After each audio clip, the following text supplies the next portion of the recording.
So this is the original 4-speed linkage. I don't know how much in the future, in the past I mean, that this has been adjusted or messed with. I do feel like it needs to be adjusted just because of what I feel trying to get the car into gear. But as you can see, I'm doing this for video reference as well as documentation purposes on this car. This is all original. I don't believe any of this has ever been took loose. It's all dirty. And we got some orange overspray on the linkage back here, so I'm pretty sure the engine was painted with the transmission in the car. I don't know.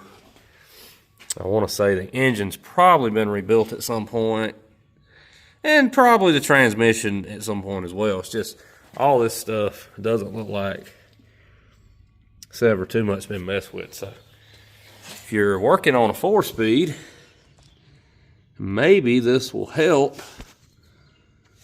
kind of show a little bit of what you got here. So there it is. All right, so here's where we're at on the 4-speed car. I got the body elevated. Luckily, the frame is checking out, all except the middle body mount bolts. I'm gonna have to put some washers on those and weld it up. I was gonna try to get another frame for this car, and I still might replace the frame. So I'm not gonna spend anything, I spend a lot of time on the frame right now. My objective is gonna be fixing the body. But the frame,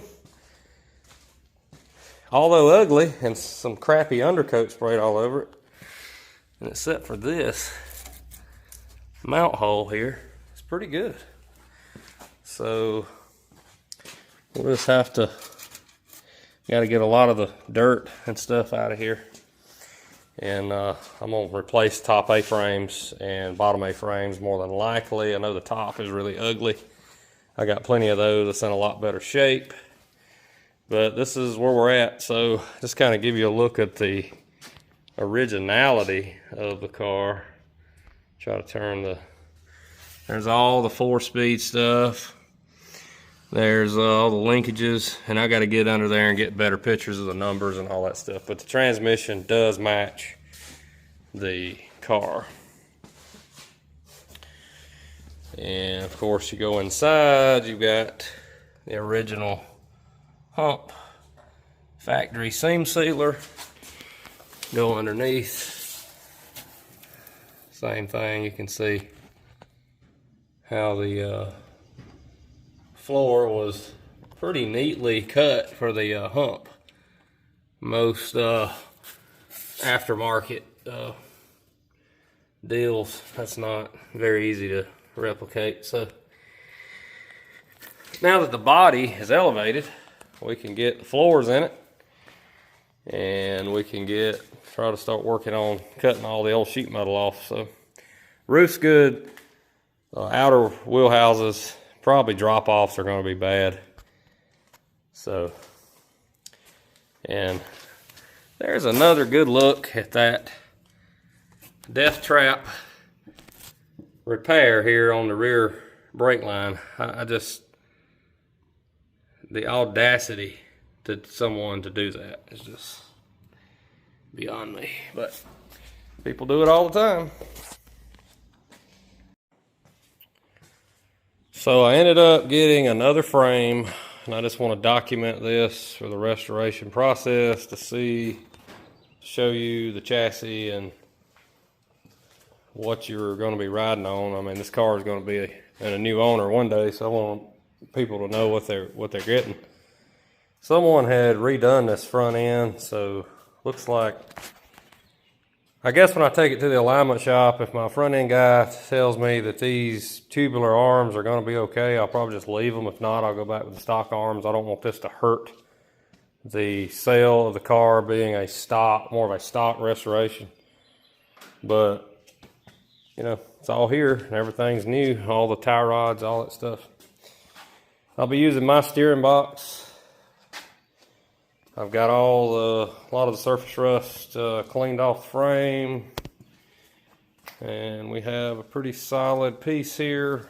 This is really the only major pitting that I saw in the chassis, so I'm gonna try to, when I get a good coat of epoxy, I'm gonna wipe that with some, skim coat that with some body filler and fill in those pits, make it look better. But anyway, that's what you started with there. Good solid smooth frame pretty much everywhere else. South Carolina frame, so no salt here on this one. So I'll be using this cross member because I just realized this 4-speed car's cross member is totally different. It got different brackets and stuff on it than the automatic cross member in the other frame. And also this cross member is like a Chevelle. It does not have the rubber mounts here, and it's got 2 holes. Monte Carlo had just 1 hole and then mounted in rubber using these things here.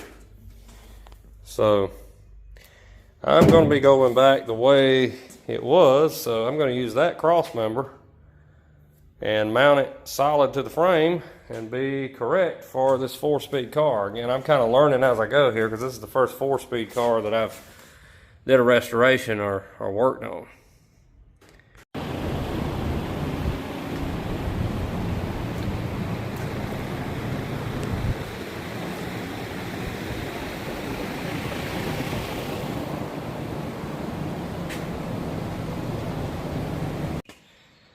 Moving along here on the car, we've got the floor joist. I cut this floor joist out of a donor car that I got the frame out of. It was good shape, so I'm gonna clean that up and use the original floor joist to be better than using an aftermarket, and it saved a few bucks.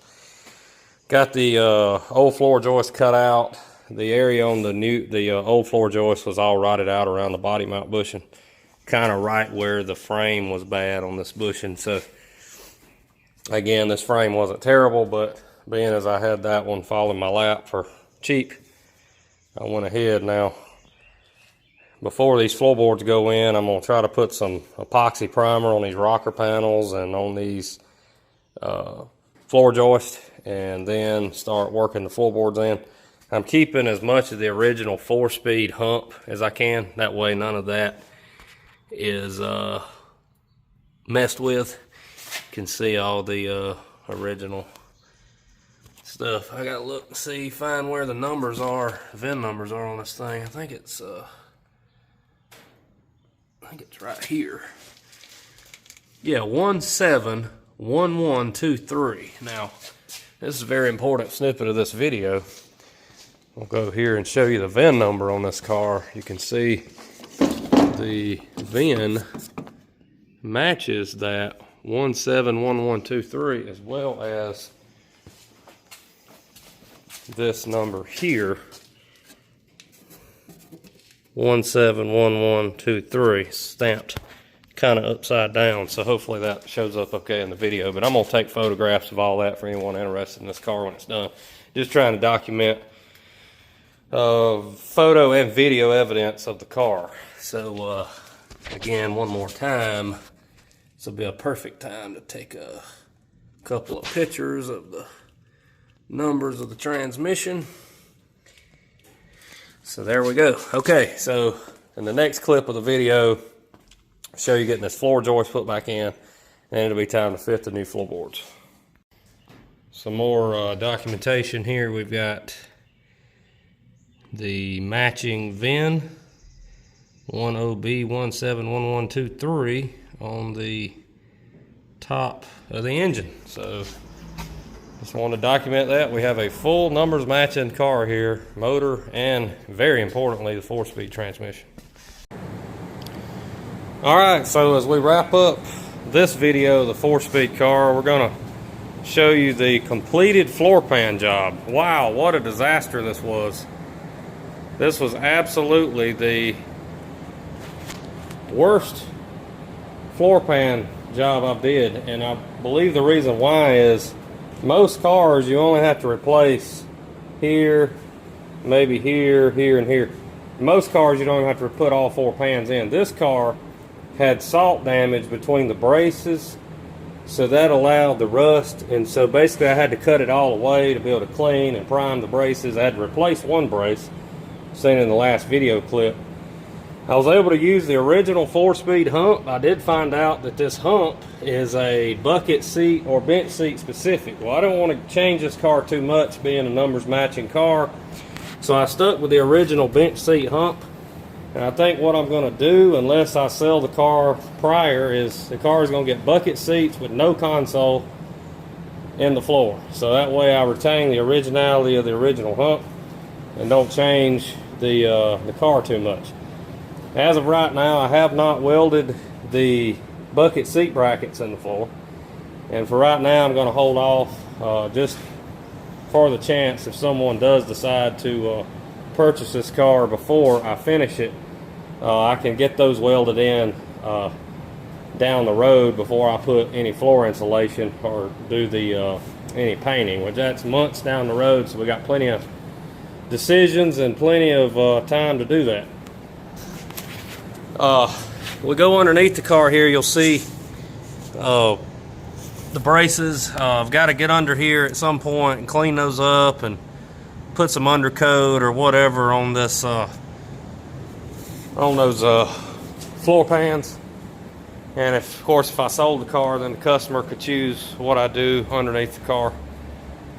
As it stands right now, I'm probably not going to put this car on the rotisserie after I finish the metal work of that car. By that point, it'll probably be on the frame already, but if I was to sell the car, then someone would have the option to get the car up on the rotisserie and do a little bit better job on the floorboards. So, with that being said, probably the next step we're going to take, I'm going to take a nice little break from working on this floor pan. Probably get back. I was giving my customers a financial rest. Both of them got hit pretty hard all at one time, so I'm about to get back on some customer work. And of course, I got to assemble the frame, put all the lines and fuel lines, brake lines, new clips, all that good stuff, and get this rear end out of this and figure out how we're going to get this body set over on this chassis and how much more work I'm going to do to this car before it sets down. So anyway, hope you enjoyed this video, and again, how to contact me will be in the video description. This car again is for sale at all points along the restoration process until at some point it'll be done and it'll be really nice. So and then I'll offer it up for sale, and if I don't have any luck, it'll either go to a consignment dealer or it'll go to a possible Mecum auction. So look for that down the road. And again, I would much rather sell this car privately than deal with all that. So if you're interested in a numbers matching 4-speed car, reach out. If not, enjoy the videos, and we will see you in the next one.